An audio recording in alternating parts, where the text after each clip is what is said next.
Hi, today we are going to see principles of management. I am Dr.M.S.Yasmeen Beevi, M.Com, M.Phil, MBA and PhD, Assistant Professor and Head, Department of Business Administration, the Standard 5 Rajaratnam College for Women, Sivahasi. Our team is, the course teacher is content writer is Muttumari, and the course outcome is summarize the concept and functional areas of management, apply the principles and techniques in organizations, significance of ethics in business and its implications, analyze the organization structure and plan how to delegate the authority to different levels of management, evaluate the management function and choose the appropriate techniques in management decision making, formulate the managerial task of planning, organizing and controlling can be executed in variety of circumstances. Now we are going to discuss about types of policies. First one is internal policy. It is otherwise known originated policy. This type of policy is formulated by the management executives at different levels, top, middle and lower. Internal policy is prepared on the basis of nature of business and scope of the management.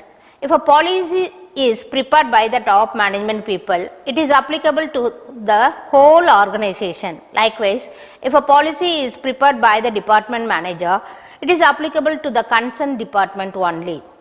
Next, appealed policy. This type of policy is formulated only on the request of the subordinates. This policy helps the subordinates to handle some situations. If the existing policy do not give any scope to handle extraordinary situations, appealed policy is to be formulated. Next, external policy. It is also known as imposed policy. An outsider of an organization may be instrumental to the formulation of the policy. For example, if the government places an order regarding the working conditions of the employees, the organization is bound to formulate a policy to provide such type of working conditions. In this way, external policy is formulated. Fourth one, general policy. A policy which does not create an impact on the performance of the employees. The policy may represent the philosophy of the top management executives. For example, motivating the employees to do a job in a better way. It is a general policy. Next, specific policy. A policy is formulated with regard to any specific issues, that is transfer, promotion, compensation, etc. A specific policy must conform to the broad outlines mentioned in the general policies. Next, written policies. A policy is formulated and intimated in written form. It is a written policy. Here there is no possibility of any degree of deviation. Everyone should adhere to the written policy. Implicit policy. A policy is inferred from the behavior of the superior. It is an implicit policy.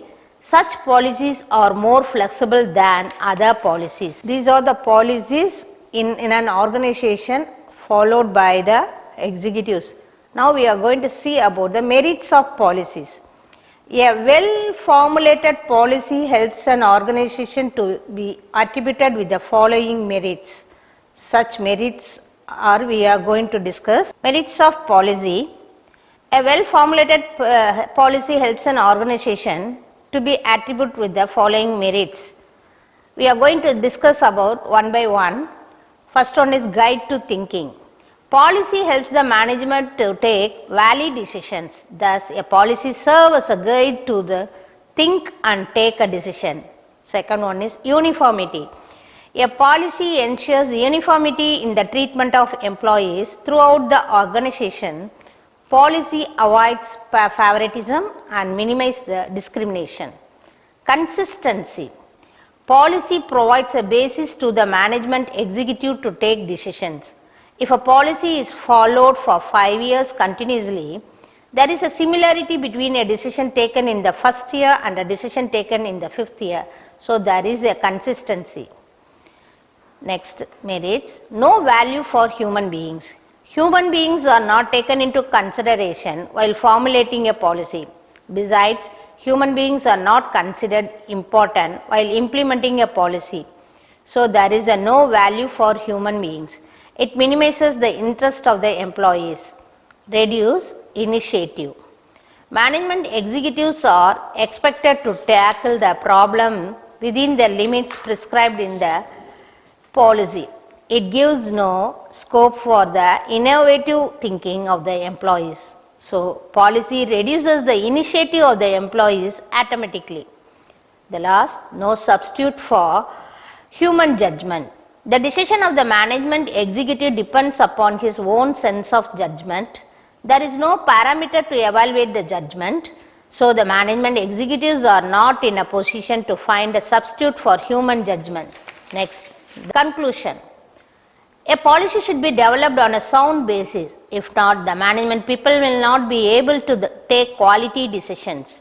A policy can be found one on some occasion and unsound on another occasion. Circumstances or situation evaluate a policy as a sound or unsound. A sound policy reflects the overall practices of the management and behavior. The strength of an organization is taken into account while formulating a policy. Thank you for visiting our www.sfrcconnect.